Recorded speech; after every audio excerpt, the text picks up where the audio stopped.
El día que mi hija me dijo que quería que su padre biológico la llevara al altar, sentí que todo lo que había construido durante 24 años se desmoronaba en unos segundos. No levanté la voz, no discutí con ella y ni siquiera le pregunté por qué. Solo asentí mientras intentaba esconder lo que estaba sintiendo. Para cualquiera que nos hubiera visto desde afuera, yo era simplemente el hombre que la había criado después de que su madre y yo nos casáramos, cuando ella era apenas una niña. Pero para mí, ella siempre había sido mi hija. Yo había estado en sus primeros días de escuela, en sus cumpleaños, en las noches en que tuvo fiebre, en sus primeros desengaños amorosos, en cada presentación escolar y en cada momento en que necesitó que alguien le dijera que todo iba a estar bien. Su padre biológico, en cambio, había desaparecido de nuestras vidas cuando ella tenía apenas 3 años. Durante más de 2 décadas, jamás pregunté demasiado por él, porque mi esposa siempre decía que había sido su decisión alejarse. Yo había aceptado aquella versión, porque no quería que mi hija creciera pensando que había sido abandonada. Pensaba que estaba protegiéndola. Nunca imaginé que la persona a la que estaba protegiendo de la verdad era yo mismo. Mi nombre no importa demasiado para esta historia,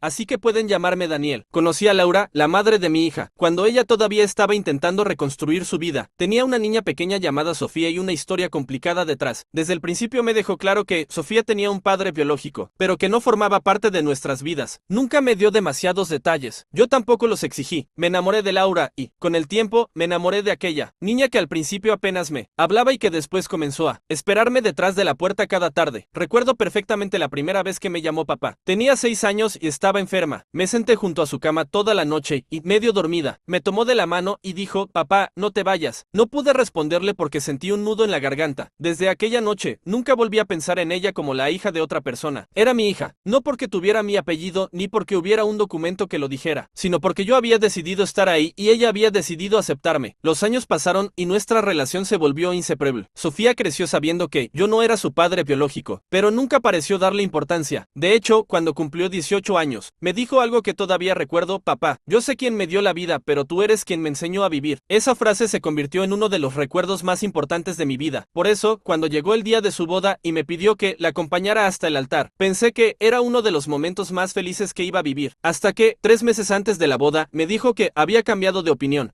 Estábamos cenando cuando dejó los cubiertos sobre la mesa y me miró con una expresión que no había visto nunca. Me dijo que quería que su padre biológico la llevara al altar. Le pregunté si había vuelto a hablar con él y respondió que sí. Lo que no me dijo fue que llevaban casi un año hablando a mis espaldas. Intenté convencerme de que aquello era normal. Tal vez Sofía necesitaba conocer sus raíces antes de casarse. Tal vez quería cerrar una etapa. Incluso llegué a pensar que yo estaba siendo egoísta por sentirme herido, pero algo no encajaba. Durante las semanas siguientes, comenzó a mencionar detalles sobre su padre biológico que jamás había conocido antes. Sabía dónde trabajaba, dónde vivía y hasta conocía historias de su juventud. Una noche le pregunté directamente quién le había contado todo aquello. Me respondió que él mismo. Entonces le pregunté por qué nunca me había dicho que estaba hablando con él. Se quedó en silencio unos segundos y después dijo: porque sabía que ibas a intentar impedirlo. Aquella frase me dolió más que la decisión de no llevarla al altar. Nunca había intentado controlar su vida. Lo único que había hecho era intentar protegerla. Pero la situación empeoró cuando su padre biológico apareció en nuestra ciudad. Se llamaba Andrés. Cuando lo vi por primera vez, después de tantos años, sentí algo extraño. No era odio, ni siquiera era rabia. Era como si estuviera mirando una parte de la vida de mi hija que siempre había permanecido escondida. Andrés se acercó con una seguridad que me incomodó y me dijo que estaba feliz de recuperar a su hija. Yo simplemente respondí que esperaba que la hiciera feliz. Lo que no sabía era que él ya había comenzado a contarle a Sofía una versión completamente diferente de lo ocurrido años atrás. Según él, no había abandonado a su hija. Según él, había sido Laura quien le había impedido verla. Al principio no quise creerlo. Conocí a mi esposa desde hacía muchos años y jamás había visto señales de que fuera capaz de algo así. Pero entonces Sofía comenzó a hacerme preguntas extrañas. Me preguntó por qué yo había aceptado tan fácilmente que ella no tuviera contacto con su padre. Me preguntó si alguna vez había visto las cartas que Andrés supuestamente le había enviado. Le respondí que nunca había visto ninguna. Entonces me dijo que Andrés tenía copias de varias cartas y mensajes que demostraban que había intentado regresar a su vida. Aquella noche discutí con Laura por primera vez en años. Le pregunté si era cierto. Ella se quedó pálida y me dijo que Andrés estaba manipulando a nuestra hija. Le pregunté nuevamente si había recibido cartas. Esta vez tardó demasiado en responder.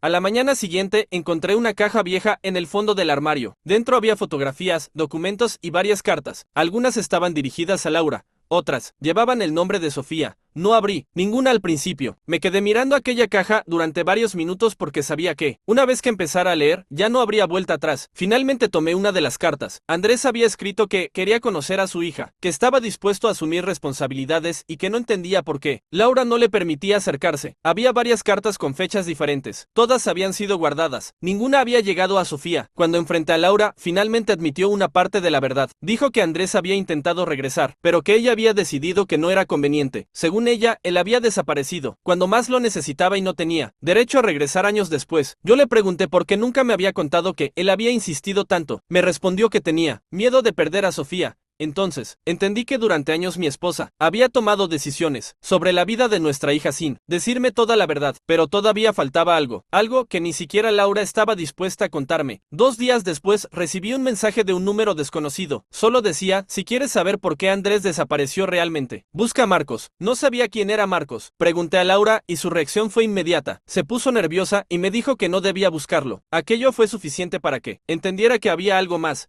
Encontré a Marcos gracias a un viejo conocido de la familia. Era el mejor amigo de Andrés durante aquella época. Cuando nos reunimos, al principio no quiso hablar, pero después de unos minutos me dijo algo que cambió completamente mi percepción de la historia. Andrés no se había ido voluntariamente. Había ocurrido algo entre él y Laura antes de que yo apareciera en sus vidas. Algo que ambos habían mantenido oculto durante más de 20 años. Marcos me contó que Andrés había descubierto que Sofía podía no ser su hija biológica. Según él, Laura había tenido dudas sobre la paternidad desde antes del nacimiento. Andrés había querido hacerse una prueba para saber la verdad, pero la relación entre ambos terminó antes de que pudiera hacerlo. Laura nunca le confirmó nada. Él se marchó convencido de que quizá no era el padre. Años después, cuando intentó regresar, ella se negó a darle respuestas. Aquello explicaba algunas cosas, pero también habría una pregunta todavía más grande. Si Andrés no sabía si Sofía era realmente su hija, ¿por qué había regresado con tanta insistencia?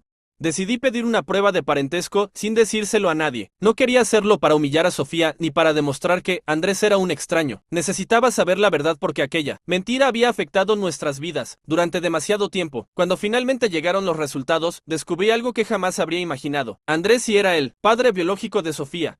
Pero había una segunda revelación en el informe, que hizo que se me helara la sangre. Sofía y yo no compartíamos ninguna relación biológica, algo completamente esperado, pero el resultado confirmaba algo más. La historia que Laura había contado sobre el momento en que conoció a Andrés no coincidía con las fechas reales. La confronté nuevamente. Esta vez no podía esconder nada. Le dije que sabía que Andrés era el padre biológico, y que también sabía que había intentado regresar. Laura comenzó a llorar y finalmente confesó que había ocultado las cartas, porque estaba convencida de que Andrés terminaría llevándose a Sofía. Pero después, dijo algo que me dejó sin palabras. No fui yo quien decidió que Andrés no volviera. Le pregunté qué significaba eso. Entonces me reveló que, cuando Sofía tenía 3 años, había sido el propio Andrés quien le pidió que no lo buscara durante un tiempo porque estaba atravesando problemas personales y no quería que su hija lo viera en esa situación. Laura había aceptado. Después, cuando Andrés intentó regresar, ella ya había construido una nueva vida conmigo y decidió que era mejor mantenerlo fuera. Había transformado una ausencia temporal en una desaparición definitiva. Pensé que esa era la peor parte.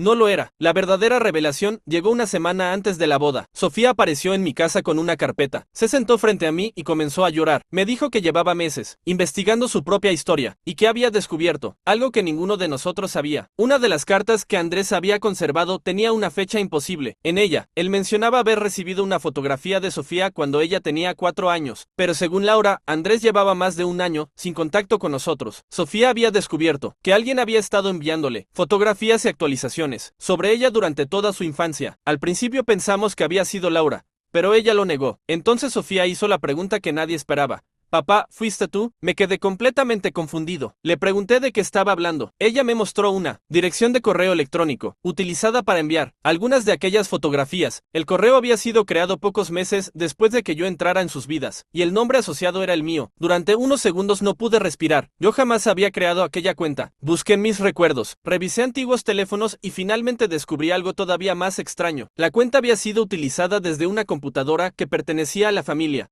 La computadora estaba guardada en casa de mi suegra. Cuando fuimos a hablar con ella, descubrimos la verdad más inesperada de toda la historia. Mi suegra había creado aquella cuenta y había estado enviando fotografías de Sofía a Andrés durante años. Lo había hecho porque, aunque Laura quería mantenerlo alejado, ella consideraba injusto que Sofía creciera sin saber quién era su padre biológico. Había sido ella quien le había contado a Andrés dónde vivíamos años después. También había sido ella quien había ayudado a Sofía a encontrarlo recientemente. Pero entonces surgió la pregunta más dolorosa: ¿por qué había permitido que Sofía creyera que yo era la única figura paterna en su vida, mientras al mismo tiempo mantenía contacto secreto con Andrés? La respuesta fue brutalmente sencilla. Mi suegra había visto algo que yo nunca quise aceptar. Sofía estaba comenzando a preguntarse quién era antes de conocerme, y ella temía que algún día mi hija me culpara por haber ocupado el lugar de su padre biológico. Por eso decidió abrir una puerta a escondidas. La noche antes de la boda, Sofía vino a verme. Yo estaba sentado en el mismo lugar donde años atrás había cuidado de ella cuando estaba enferma. Se sentó a mi lado y tomó mi mano. Me dijo que había decidido que Andrés la acompañaría hasta el altar, pero que necesitaba decirme algo. Yo pensé que finalmente iba a explicarme por qué había elegido a alguien que apenas había conocido nuevamente. Pero ella me dijo: no quiero que pienses que lo estoy eligiendo a él en lugar de ti. Entonces me explicó que quería que Andrés caminara con ella porque necesitaba cerrar una herida que llevaba toda su vida abierta. Quería experimentar, aunque fuera una sola vez, cómo se sentía caminar junto al hombre que le había dado la vida. Pero después de llegar al altar, quería que yo fuera quien estuviera sentado en primera fila. No quería borrar mis 24 años como padre. Quería reconocerlos. El día de la boda ocurrió algo que nadie esperaba. Cuando llegó el momento de caminar hacia el altar, Sofía apareció acompañada por Andrés. Yo intenté contener las lágrimas, pero a mitad del camino ella se detuvo, miró a Andrés, le dio un abrazo y después le pidió que la acompañara hasta donde yo estaba sentado. Todos quedaron en silencio. Andrés se acercó a mí y me dijo: creo que los dos tenemos un lugar en su vida, pero tú tienes algo que yo nunca podré recuperar. Entonces Sofía tomó mi mano. No me pidió que reemplazara a Andrés, no le pidió a Andrés que desapareciera, simplemente nos colocó a los dos a su lado. Después de la boda, nuestra familia cambió para siempre. Laura y yo nos separamos durante un tiempo para decidir si podíamos reconstruir una relación basada en la verdad. Mi suegra reconoció que había cruzado límites y que sus secretos habían provocado años de confusión. Andrés comenzó a formar parte de la vida de Sofía, pero nunca intentó ocupar mi lugar. Y yo finalmente entendí algo que durante meses me había negado a aceptar. Ser padre no siempre significa ser la primera persona que aparece en la historia de un hijo. A veces significa ser quien permanece cuando todos los demás se van. Sofía todavía me llama papá. Andrés es parte de su vida y, aunque al principio me costó aceptarlo, ahora entiendo que no tenía que perder una hija para permitirle conocer sus raíces. Durante años tuve miedo de que alguien pudiera quitarme el lugar que había construido con ella, pero nadie podía quitarme esos 24 años. Nadie podía borrar las noches en vela, las conversaciones, los abrazos, los cumpleaños, ni todas las veces que ella me buscó cuando necesitaba ayuda. Y quizá la mayor lección de toda esta historia fue algo que Sofía me dijo semanas después de su boda. Estábamos tomando café cuando me miró y dijo: papá, ahora entiendo que tener dos padres no significa tener que elegir entre ellos, pero también entendí que la sangre puede explicar de dónde vienes, mientras que el amor explica quién estuvo contigo. Desde entonces, cada vez que pienso en aquella noche en que me dijo que quería que otro hombre la llevara al altar, recuerdo el miedo que sentí. Pensé que estaba perdiendo a mi hija, pero en realidad estaba a punto de descubrir que el amor verdadero no consiste en poseer un lugar en la vida de alguien, consiste en haber estado ahí cuando esa persona necesitaba que alguien se quedara. Y después de 24 años, yo ya sabía algo que ninguna prueba, ninguna carta y ningún secreto podía cambiar. Ella podía descubrir de dónde venía, pero nunca olvidaría quién estuvo a su lado durante todo el camino.